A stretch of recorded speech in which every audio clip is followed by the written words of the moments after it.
Hi students, welcome to lesson number 28, Education and Social Change.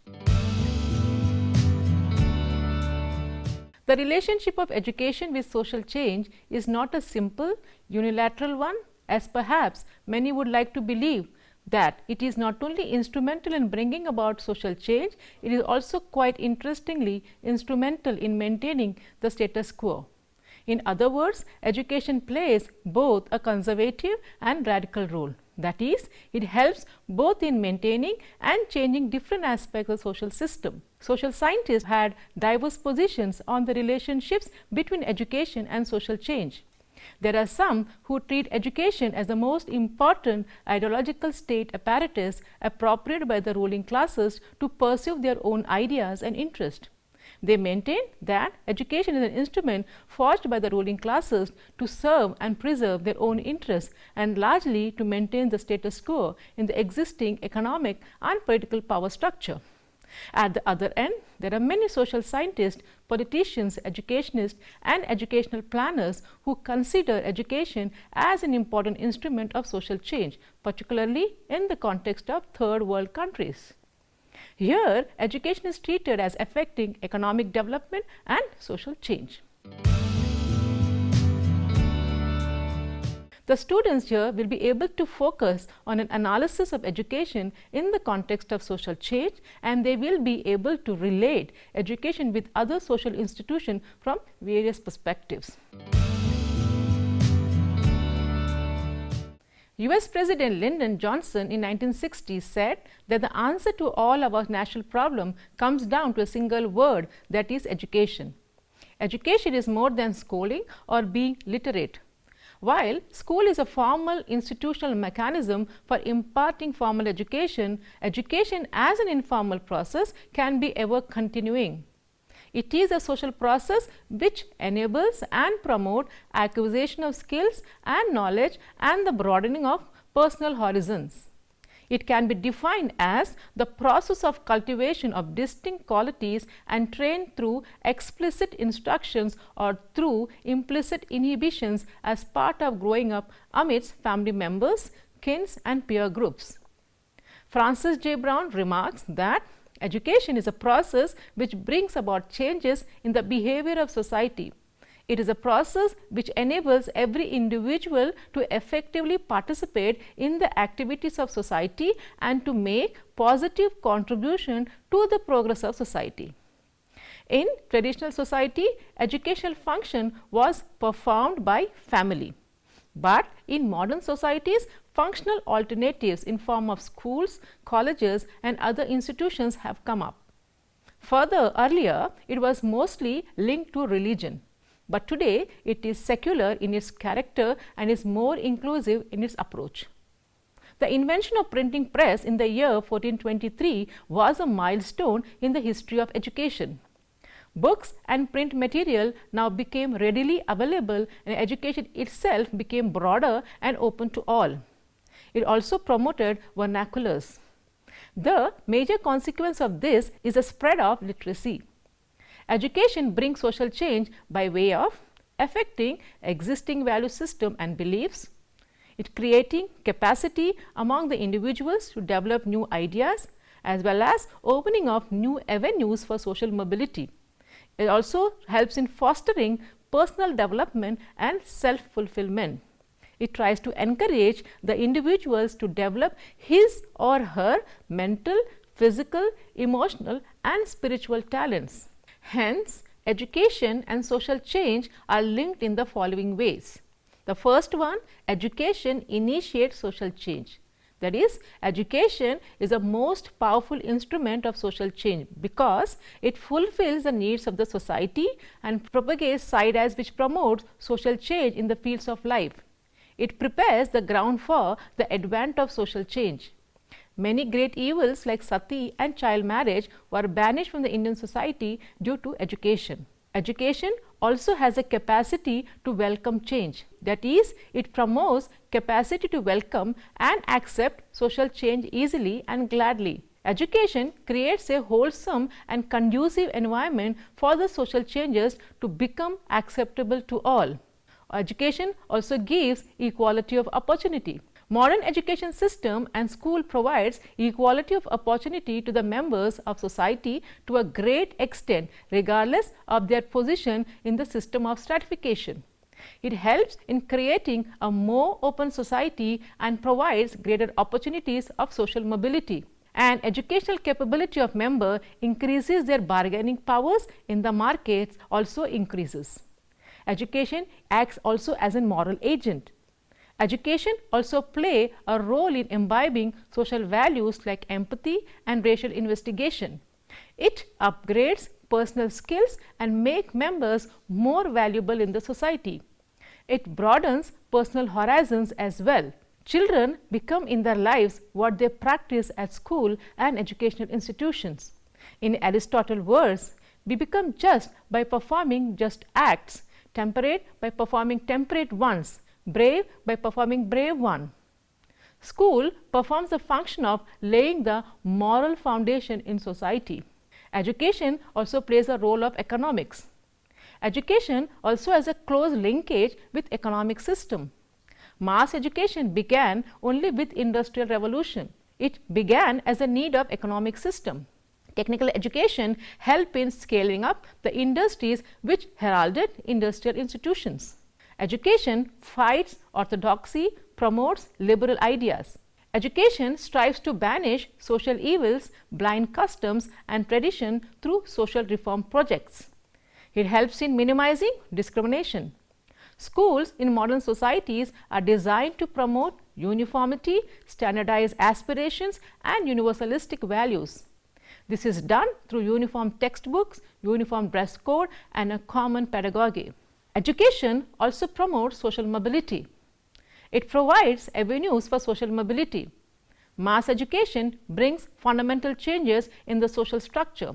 Examples of 𝗳𝗏𝗪𝗚 Phule, Brahma Samaj, etc. show how education heralded social change for some of society. It is a force that is even breaking the mold of rigid stratification like caste and providing opportunities in closed societies also. It facilitates both intergenerational and intragenerational mobility. In modern societies, it offers multiple avenues of livelihood and hence offer occupational mobility. Education also evaluates change. Apart from these, education also accelerates and stimulates change and later help us in evaluating the social change.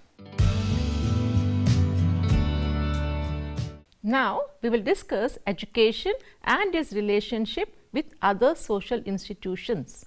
Education as its relationship with other social institutions has been examined from various perspectives. It is with reference to the cultural factors of social change that one talks of education from a conventional perspective. Education mediates and maintains the cultural heritage of the society. But while seeking to conserve, education must also ensure that cultural lag in society is minimized. This means that there must be some attempt to adjust the old culture to new conditions in order that individuals within a society may keep up with technological changes. Patterns of culture and of institution change rapidly, even though the average member of society may be virtually unaware of the transformation taking place around her or him. School exists not merely to reflect and mediate the cultural inheritance of society and current change. They exist also to assist in the promotion of social change and reform. One need to look at such countries as Germany, Russia, India and Pakistan and the evolving societies of the continent of Africa and South America to see that education has been and is being used as an agent of social change. A great deal, of course, depends here upon the nature of the political system of any particular society. Durkheim argued that there was not just one form of education, ideal or actual, but many forms. There were, in fact, many different forms of education. So, society as a whole and each particular context would determine the type of education that was realized or could be realized. Durkheim explained that education was crucial in terms of preserving a certain degree of homogeneity and ingraining the essential elements of collective life. He, however, felt that it was also very important to ensure that there was a certain amount of diversity in society, without which any form of cooperation would be impossible. There is and must be an interaction between education and society. It is not just a one-way process in which education is wholly determined by the state or by the demands of society. The institution and structure of education can in turn change and modify the social structure.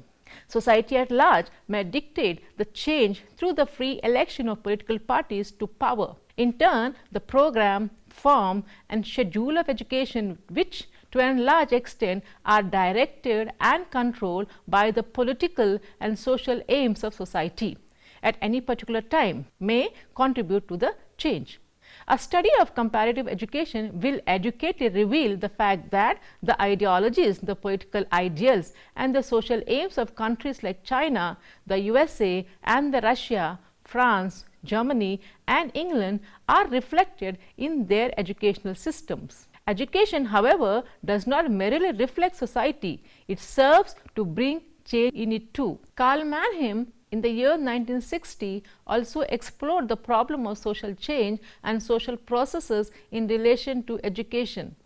He explained that there was a lack of awareness in social affairs as well as a lack of comprehensive sociological orientation. The leaders of the nation, including teachers, should be educated in a way which would enable them to understand the meaning of change. Mannheim argued that in the present situation, no teaching was sound unless it trained people to be conscious of the social situation in which they find themselves and to be able, after careful deliberation, to make their choices and take decisions.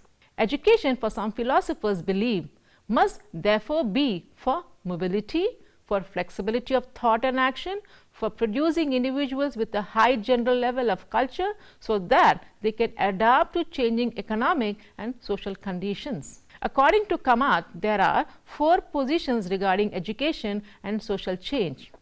First, education is for itself and has nothing to do with social change.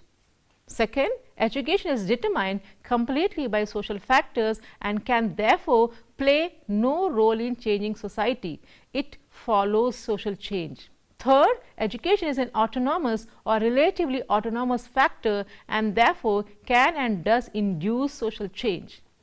Fourth, educational change and social change must take place simultaneously. There are a few who maintain that either education and social change bear the no link with each other or that education has no role to perform in changing society. If social change refers to fundamental structural changes in society, it is clear that the socio-economic factor and the political factor rather than education have primary importance in the process of social change. Education can facilitate the process of social change as a necessary and a vital collateral factor. It often contributes to igniting, accelerating and sustaining the process of disseminating and cultivating knowledge, information, skills and values appropriate to the changing socio-economic and political structure.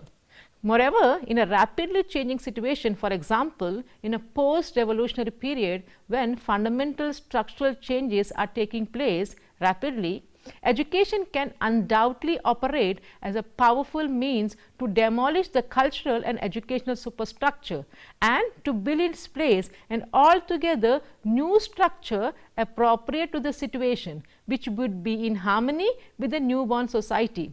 In some countries, a whole new society of education evolved, replacing the old system after revolutionary socio-economic and political structural changes.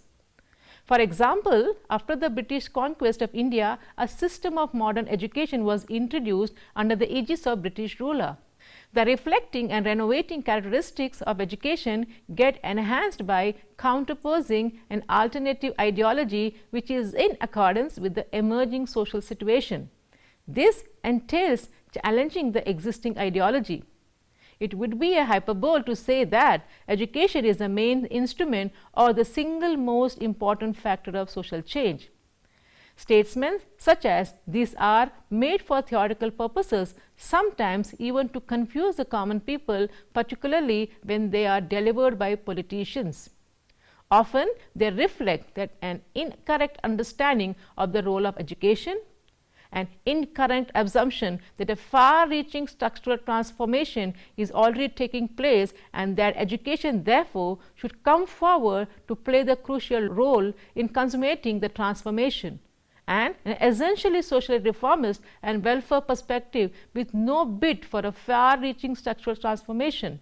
Education is expected to play its role in the furtherance of economic growth and social change within the present socio-economic structural framework. The role of education as a factor of social development is defined by the twin facts that education is permeated by the social biases of society and that those who seek education are social actors who retain the orientations of the specific position in a society. It is for these reasons that education is controlled by the dominant groups of society who lay down the priorities in a society. Education is an independent factor in society only to the extent that its organizational forms provide safeguard from direct control from the outside, and to some extent that the effect of education cannot be planned or anticipated. In essence, education has a bearing on social concerns. Educational change follows social change. More importantly, education conditions developments but is itself a product of prior social and economic changes in society. It is an independent factor in social and economic development, generating intended and unintended consequences and conflicts of values and goals. Naturally, the relationship between education and developments are not mutually exclusive. Education can be planned to produce social change. We know, for example, that literacy does stimulate economic and social development. Large-scale literacy programs are important tools in the development of many countries. Yet, education is permeated by the existing social structure which limits the extent of planned change and often produces consequences unintended by the educational planners. Educational innovation is more likely to produce a desired change if innovation in education is coordinated with changing other parts of the social structure. This is to say that effective planning cannot be piecemeal. An illustration of what this implies is given by current attempts to improve elementary education, which are carried out by increasing facilities, that is, the number of teachers, and offering financial incentives to families. The intention is to effect a planned change in educational standards which has positive consequences for social and economic development. The planned educational change is usually not coordinated with changing the social context that has depressed educational standards. In most developing countries, there is an enormous unsatisfied demand for education because it is perceived as the gateway to an improved social position. The outcome is a rise in the number of literate people in society for whom few jobs are available.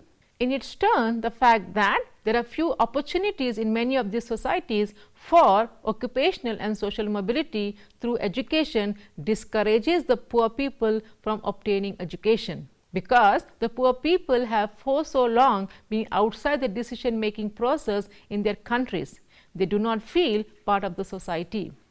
They are not likely to value the goals of development that have never brought them benefits. Consequently, parents are not motivated enough to encourage their children to seek basic education or undertake higher studies. Children do not see any real material benefits that education brings. Educational change in such societies cannot proceed effectively without changing other aspects of their social structure. Where education is a condition of social and economic change, it is more likely to produce intended consequences. This happens because educational change follows other changes in society. The social context is thus favorable to social change. We must remember that even when the above warnings are considered, the best laid plans of people are likely to go astray. Unintended consequences always emerge because we cannot estimate the precise relationship between the many components of change.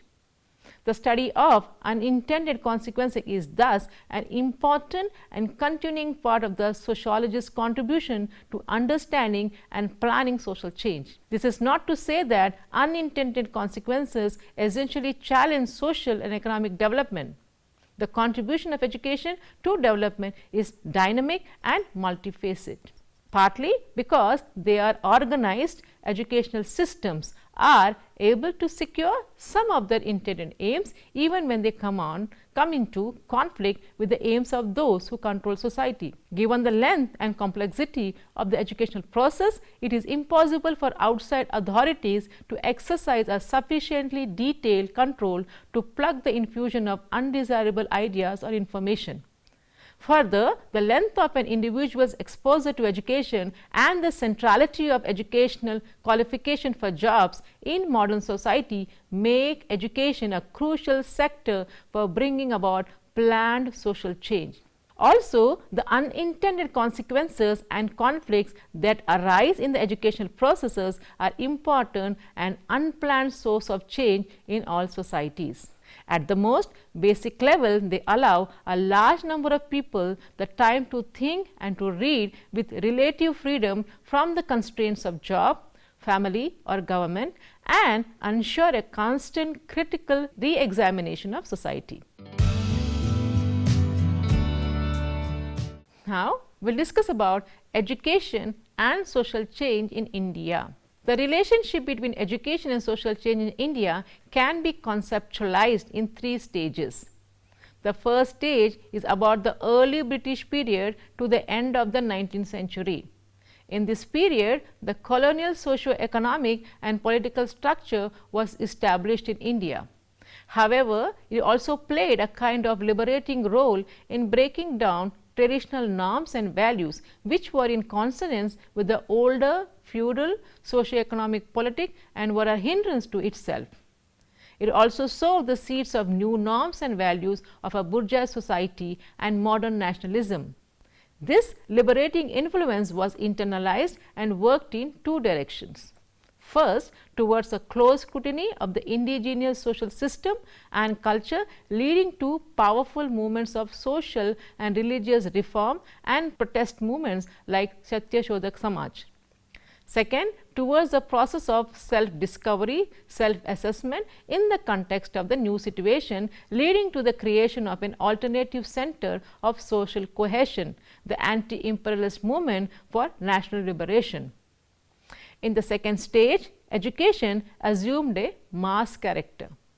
Occupational and social mobility occurred among segments of population that were hitherto unnoticed. So far, education has spread mainly to the upper caste and urban upper strata in society. Now, it began to percolate to sections lower in the social hierarchy, the middle class and middle strata. This carried the process of nationalism and social awakening still further to the working class in the towns and to the peasantry in the countryside. The process considerably strengthened the movement for national liberation as well as the movement for social change. Meanwhile, the growth of the colonial system of education was developing serious contradictions within itself and vice versa the colonial social economic structure. This provided added edge to the principal contradiction between the British imperialism and the Indian people. This contradiction was reflected in large-scale unemployment among the educated on the one hand and the liberating influence in the strength and militancy of the powerful students and youth movement on the other. In the third stage, that is from post-independence periods up to the mid-60s, the process of social and political awakening has taken further strides.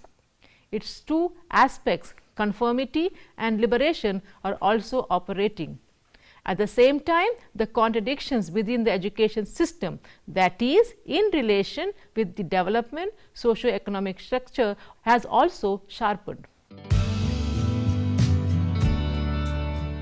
To sum up, the relationship of the education system to social and economic change is extremely complex, and it is difficult to derive conclusions that are not misleading. It is the fact that education system is part of the society which is itself changing. Consequently, the real issue is that of the interrelationship between educational institutions and other aspects of the society. Moreover, it is this interrelationship which makes it so difficult to use the educational system to produce conscious or planned social change.